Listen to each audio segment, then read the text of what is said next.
Hola mis hermanos, buenas tardes. Dios me le bendiga. Nueva vez por aquí con ustedes, su hermana en Cristo y Belice Crucino Ross. Estamos esta vez o nueva vez con una entrega, una bonita historia de la vida de José. Esperemos que sea de edificación y santificación para sus vidas. Comenzamos con Génesis 39 y dice, José y la esposa de Potifar. Dice, llevado pues José a Egipto, Potifar, oficial del faraón, capitán de la guardia, varón egipcio, lo compró de los ismaelitas que lo habían llevado allá. Dice, más Jehová estaba con José, y fue varón próspero, y estaba en la casa de su amo, el egipcio. Y vio su amo que Jehová estaba con él, y que todo lo que él hacía, Jehová lo hacía prosperar en sus manos. Así halló José gracia en sus ojos, y le servía, y él le hizo mayordomo de su casa, y entregó en su poder todo lo que tenía. Y aconteció que desde cuando le dio el cargo de su casa y de todo lo que tenía, Jehová bendijo la casa del egipcio a causa de José, y la bendición de Jehová estaba sobre todo lo que tenía, así en su casa como en el campo. Es decir, que cuando Dios tiene sus hijos que están llenos del Espíritu Santo, estos hijos siempre van a servir para bendecir a otros, ya sea a través de situaciones económicas, así como de situaciones espirituales. Es decir, los hijos de Dios siempre van a estar listos para bendecir a otro y para edificar, ya sea con palabra, con apoyo, con un consejo, con dinero, con prosperar el negocio, como era el caso de José. Es decir, los hijos de Dios siempre se van a discernir, se van a distinguir por bendecir a los demás. Dice, y dejó todo lo que tenía en mano de José, y con él no se preocupaba de cosa alguna, sino del pan que comía. Y era José de hermoso semblante y bella presencia. Aconteció que después de esto, que la mujer de su amo puso sus ojos en José y dijo, duerme conmigo. Y él no quiso, y dijo la mujer de su amo, he aquí que mi señor no se preocupa conmigo de lo que hay en casa, y ha puesto en mis manos todo lo que tiene. No hay otro mayor que yo en esta casa, y ninguna cosa me ha reservado sino a ti, por cuanto eres su mujer. ¿Cómo pues haría yo este gran mal y pecaría contra Dios? Entonces aquí vemos algo tan lindo que es uno del pilar, vamos a decir, ¿no? De la belleza de este capítulo, cuando José dice, ¿cómo haría yo este mal tan grande a mi Dios, contra Dios? Porque, bueno, porque ya él ahí estaba hablando de su prójimo. Él ahí veía que no era a Potifar que se lo iba a hacer, no verdad que era su prójimo, sino que se lo iba a hacer al mismo Dios, que también de alguna manera nuestro Dios es nuestro prójimo. Y hacérselo a Potifar, bueno, pues era hacérselo al mismo Dios, porque siempre debemos de ver a través de nuestro semejante, perdón, la imagen de Dios. Dice, y habló ella a José cada día, y no escuchándola él, para acostarse al lado de ella, para estar con ella. Aconteció que entró él un día en la casa para hacer sus oficios, y no había nadie de los de la casa allí. Dice, y ella lo asió por su ropa, diciendo, duerme conmigo. Entonces él dejó su ropa en la mano de ella y huyó y salió. Cuando vio ella que él le había dejado su ropa en sus manos y había huido fuera, llamó a los de la casa y le habló diciendo, mirad, ¿no ha traído un hebreo para que hiciese burla de nosotros? Vino él a mí para dormir conmigo, y yo di grandes voces. Y viendo que yo alzaba la voz y gritaba, dejó junto a mí su ropa y huyó y salió. Y ella puso junto a sí la ropa de José hasta que vino su señor a su casa. Entonces le habló ella misma palabra diciendo, el siervo hebreo que nos trajiste vino a mí para deshonrarme. Y cuando yo alcé mi voz y grité, él dejó su ropa junto a mí y huyó fuera. Y sucedió que cuando oyó el amo de José las palabras de su mujer, que le hablaba diciendo, así me ha tratado tu siervo, se encendió su furor. Y tomó su amo a José y lo puso en la cárcel donde estaban los presos del rey. Y estuvo allí en la cárcel, pero Jehová estaba con José y le extendió su misericordia y le dio gracia en los ojos del jefe de la cárcel, el jefe de la cárcel, entregó en manos de José el cuidado de todos los presos que había en aquella prisión. Todo lo que se hacía allí, él lo hacía. No necesitaba atender el jefe de la cárcel cosa alguna de la que estaba al cuidado de José, porque porque Jehová estaba con José y lo que él hacía, Jehová lo prosperaba. Entonces vemos que también en la cárcel José fue un gran administrador, que eso es algo también de lo que nosotros tenemos que tener muy en cuenta.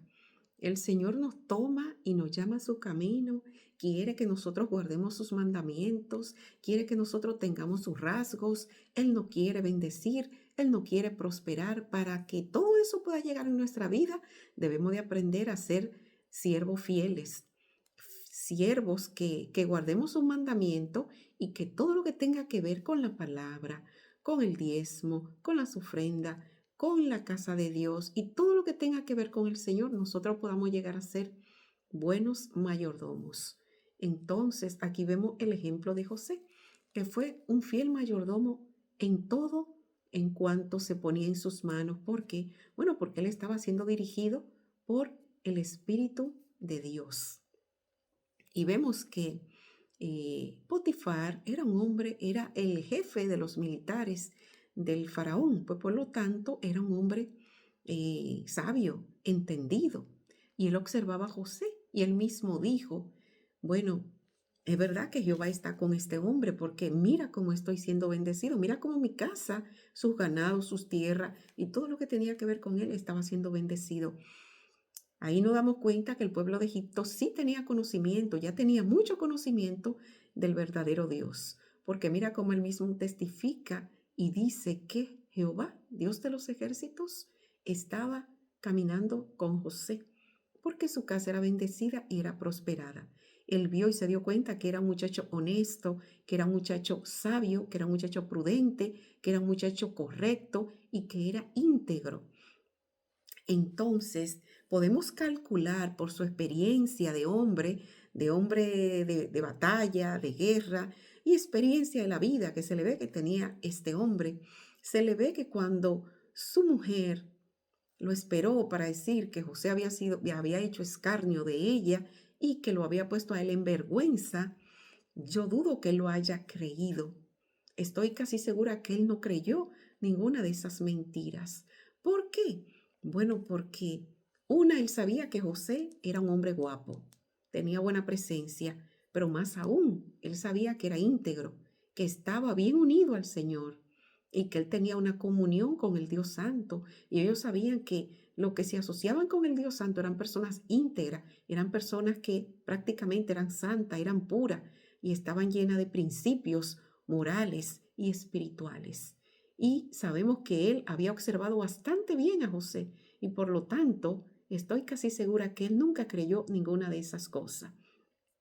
Pero, ¿qué pasa? Que él, como hombre sabio al fin y de experiencia, pesó más su moral que vamos a decir, la inocencia de José. Él pensó que tenía que hacer algo. Una era dejar a su esposa y desmentirla, o otra era echar a José a la cárcel.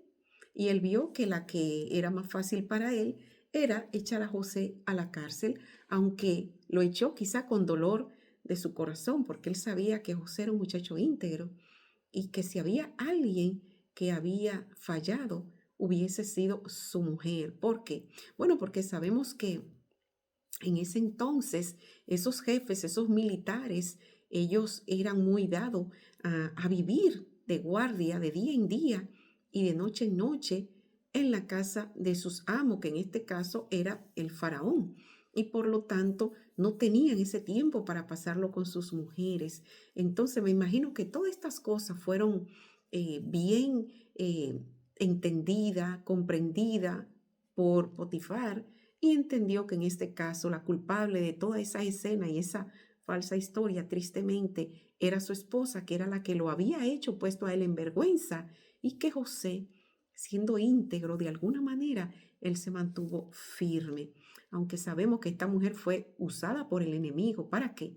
Bueno, porque quería pervertir a José, porque el enemigo sabía y se había dado cuenta que a través de José Dios iba a cumplir un propósito, aunque el enemigo creía que él iba a ser el libertador, porque recordemos, vamos a ver a través de la Biblia cómo él va mezclando los linajes para que ese libertador no llegara al mundo, a la tierra, porque él sabía que si llegaba, sus días iban a estar contados. Y por eso aquí él estaba tratando de echar a perder a José con esta mujer para que el plan de Dios no saliera a flote.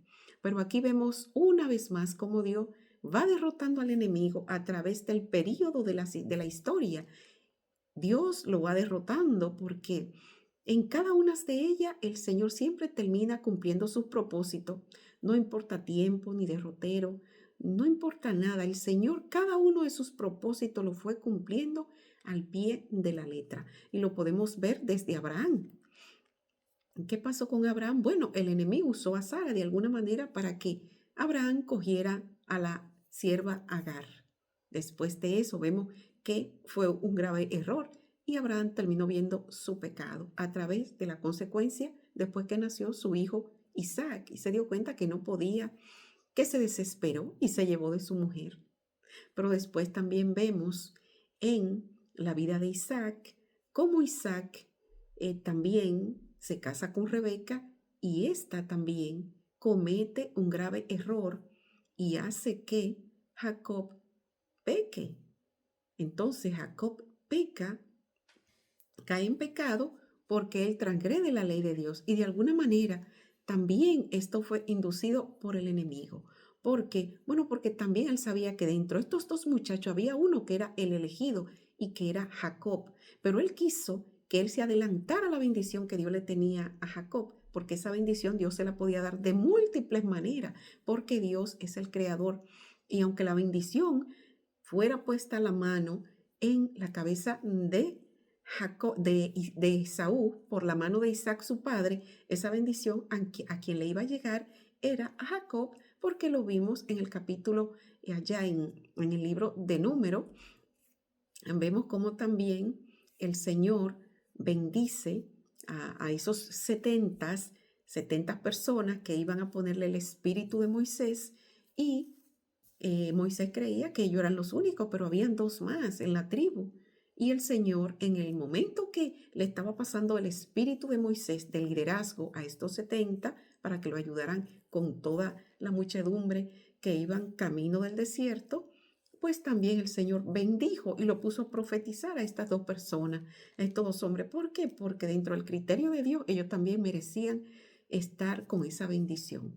Y eso era lo que Dios iba a hacer al final del día con Jacob, que cuando Isaac le pusiera la mano a Esaú, esa bendición iba a caer sobre Jacob y así todo iba a quedar en paz. Pero ¿qué pasa?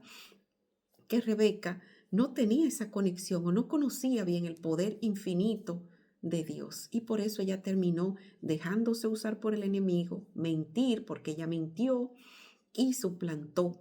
Y por eso ella, su destino fue muy triste, porque se dejó usar del enemigo, porque el enemigo quería que Jacob cayera y así no se cumplieran los propósitos de Dios. Pero sí vemos que también se cumplen. Y seguimos más adelante y después vemos cómo Labán también, a través de Jacob, también quiere que los hijos de Jacob y con la mujer que se casara también le implanta las dos esclavas. ¿Para qué? Bueno, para que ya no fueran las dos hijas legítimas con las cuales él podía tener hijos, sino que también él se mezclara con dos esclavas y así todos los hijos que él tuviera iban a estar de alguna manera en desgracia y no podía salir de ahí esa simiente, ¿no? ¿Verdad? De donde iba a venir el Mesías. Y después de eso vemos que pasa después lo de Judá e Itamar. Y vemos también que ahí él trata de mezclar a Judá porque él escuchó bastante bien cómo en el libro de Deuteronomio Judá es bendecido y se dio cuenta que a través de él iba a llegar